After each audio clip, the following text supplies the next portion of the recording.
transmission of this news hour. In business, members of the Independent National Economic Council and President of the Addis Ababa University, Professor Asa Waldahana, told ETV that the Council plays a significant role in building a strong economic base and leading the sector scientifically.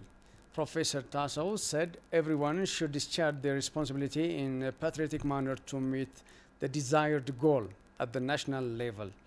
Emmanuel Jorge presents the full story.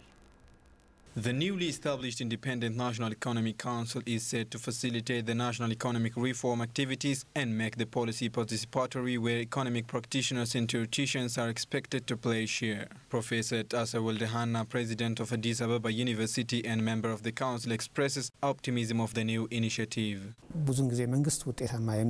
Often, government succeeds economically when it makes its economic reform decisions contextual and based on research.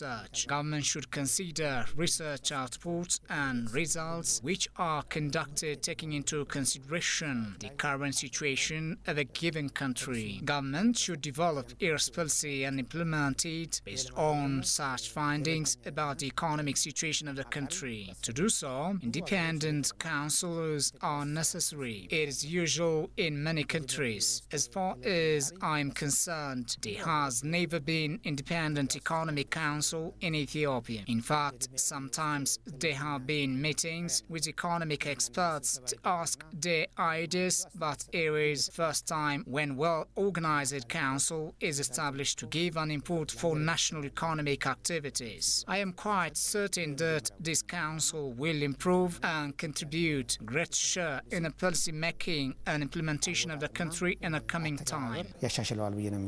All the 16 senior economic experts who are members of this Independent National Economic Council have great responsibility to discharge it at their level best.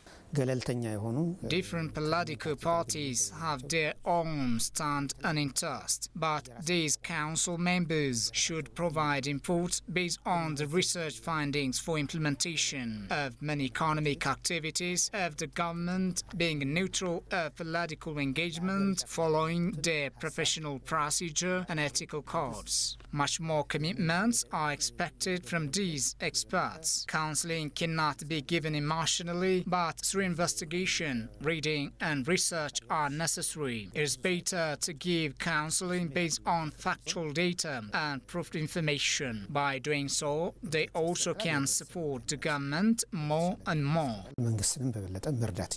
Professor Almayo Geda, Professor Gabisa Jeta, Alula Pancras and Eleni Gabramedan are among the 16 members of the Independent National Economic Council established on Monday this week. And finally, founder and owner of Ideo International Trading, Edo Abdi, suggests the need to exploit the export opportunities that Ethiopia has to help boost the sector and generate more foreign currency. He also indicated making export businesses uneasy owing to several factors. Sayot Amrat reports.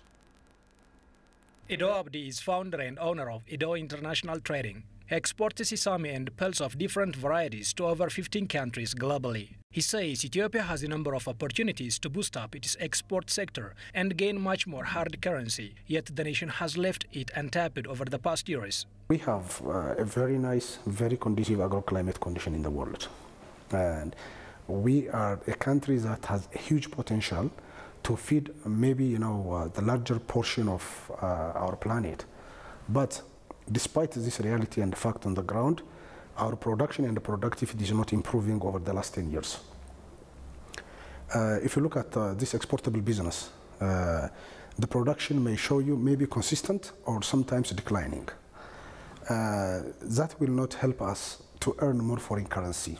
He also mentioned Ethiopia has not exploited its proximity advantage to many global ports. Ethiopia, as you imagine on the geography, we are located in sub-Saharan Africa and we are on the Horn of Africa, which means even though we are a landlocked country, we are making some links and we are very close and we're in a very close proximity to the Middle East. We are very close to the all Indian ports, which we can easily access. We are very close to the Chinese ports and we can easily access the European ports. That is the biggest opportunity that we need to maximize in terms when you talk about our export. If you look at the livestock, Ethiopian livestock people, take all the livestock live from here and they drive across the board and sell to other neighboring countries. That's because of the geographic opportunity. The nation's warm diplomatic status with neighbor countries is another asset, he added. Ethiopia have a very good, political and diplomatic connection with these neighboring countries, which these countries are not producing the type of production that we are producing. So all these things in place. And the government has set some sort of, modernizing the market, and all these are opportunities. And the export is duty-free. That's a plus advantage, which may help you, literally speaking, to compete with the global market as well. So these are the benefits, the advantage that we have. However, making the export business has been uneasy, he indicated. Doing a business in Ethiopia is not easy because you don't have well-organized data, you don't have accurate, market information, the price issues, the production issues. If you get to, different ministries, you will not get how much exactly sesame we have this year. We don't exactly know how much we produce chickpeas, but there is an estimation these days, and so it's not easy to do business in Ethiopia in the past, and somehow it has to be improved. The export business has not been offering the expected advantage to farmers and business people, as well as to the nation. Worldwide, there is a lot of huge demand. But in Ethiopia, we never, brought that to that level so that the world can see what resources we have, what potential we have as a country. So most of the business, the way we do business in Ethiopia is it's more of traditional and more of a simple, routine brokerage system.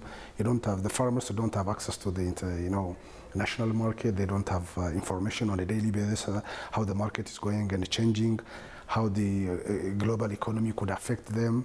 And the traders in Ethiopia, including the exporters, they don't exactly know what's going on in the world in the past. Should Ethiopia gain more from the export sector per its huge potential, it has to make improvements on the sector, Edo suggested. That's all for this edition. I'm Daniel Kasahun. Thank you for watching. Goodbye.